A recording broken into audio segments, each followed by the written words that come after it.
In today's video, we're going to look at the Jewish feast and fast calendar, as well as those ceremonies associated with the rites of passage from birth to death.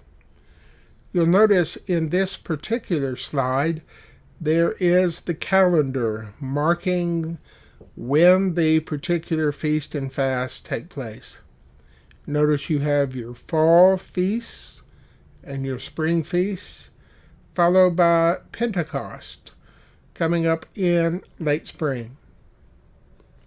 Within Judaism, there are three major feasts: Passover, or Pesach, weeks, or Pentecost or Shavuot, and Booths, or tabernacles, or Sukkot.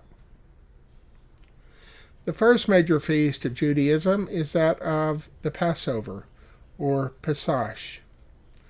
Traditionally, it's held at the beginning of the planting season in the spring.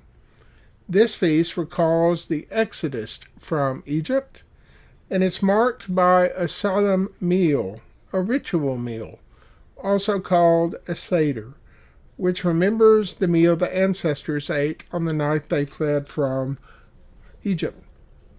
If you'll notice in this picture of the Seder plate, you'll find various elements, such as horseradish, a boiled egg, shank bone of a lamb, so forth. Each one of those ritual elements is associated with bitterness and slavery, freedom, and so forth. The second major feast is that of weeks, also known as Shavuot or Pentecost.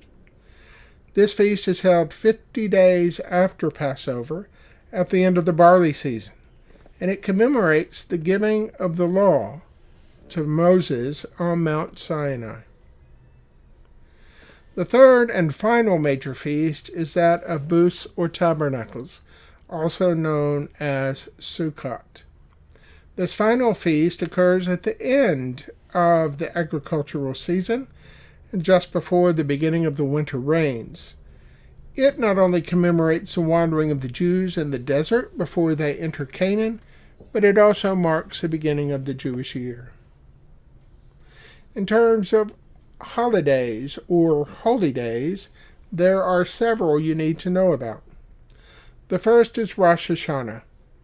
Also known as the Jewish New Year, it occurs just before the Feast of Tabernacles or Booths, and it inaugurates the 10 days of awe, an intense time of introspection and self-evaluation that is called Teshuvah, or returning to God.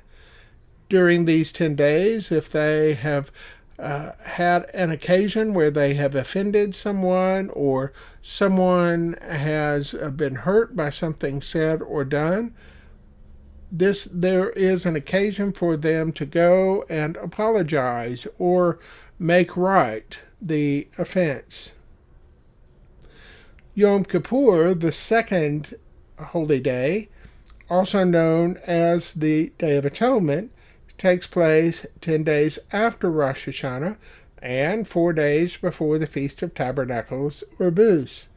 And it's also marked by periods of fasting, penance, and confession. Purim is a holy day based on the accounts in the biblical book of Esther, marking the deliverance of the Jews from annihilation by Haman. It's the one day in the Jewish calendar specifically set aside for unreserved joy and frivolity. The final holy day is that of Hanukkah, or the Feast of Lights.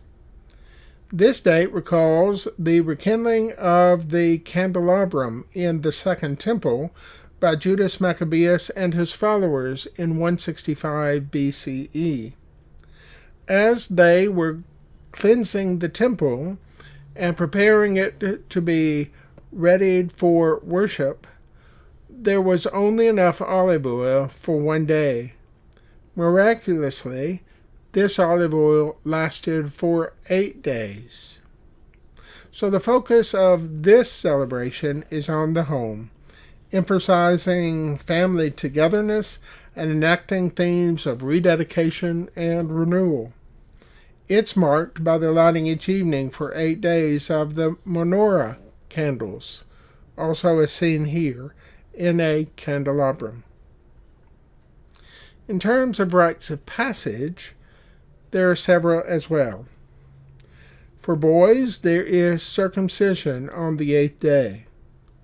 This symbolizes in the flesh of the child both his formal admittance into the community of Hebrews or Jews, as well as a sign of God's promise and covenant with him.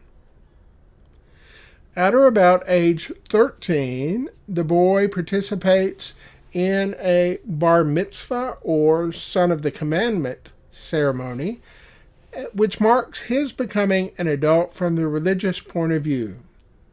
And it's demonstrated by his reading from the scroll of the Torah in the synagogue and receiving wonderful amounts of gifts from his family and friends. Likewise, in the conservative and reform congregations, the bat mitzvah or daughter of the commandment service serves the same function. Should the Jewish boy and Jewish girl get married, that ritual is seen as an expression of their human duty to carry on the Jewish ethnicity. No Jewish mother, no Jewish child. The ritual culminates in the smashing of a glass by the groom. You'll see it here in this picture as his heel is getting ready to crush the glass. That glass recalls the twin destructions of both the Solomon Temple in 586 BCE and the Second Temple in 70 CE. Death is also a significant ritual in the Jewish tradition.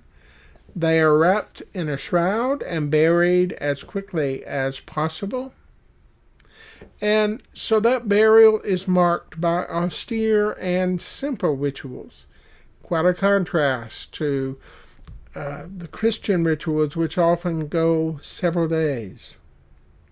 But unlike many in the Christian faith, who, particularly here in North America, say you got about 2 weeks to grieve and then you need to get on with your life, the Jews recognize a longer period of grieving. For example, every year on the anniversary of the deceased's death, the family may recite the prayer of praise or the Kaddish. This Kaddish is said during 3 daily prayer services in the presence of the minyan, a quorum of 10 adult members, during the 11 months following the death of the deceased. It's also said on the Yazret, or anniversary of the death of the deceased. The date for observing this Yazret is its date in the Hebrew calendar, beginning with the evening service and continuing on through the following morning and afternoon services. You'll notice in this particular slide, there on the right, there is a picture of some brass plaques with names on them. If you look carefully, they have small little lights attached to each of those names. So each year on the anniversary of the person's death, you'll see beside their name, the little light will come on and will burn for 24 hours so people can remember the deceased and their families. Finally, particularly among Eastern European Jews, there was the Yom service. It was an annual collective remembrance in which they recalled not only the deceased, but also their traditional ways.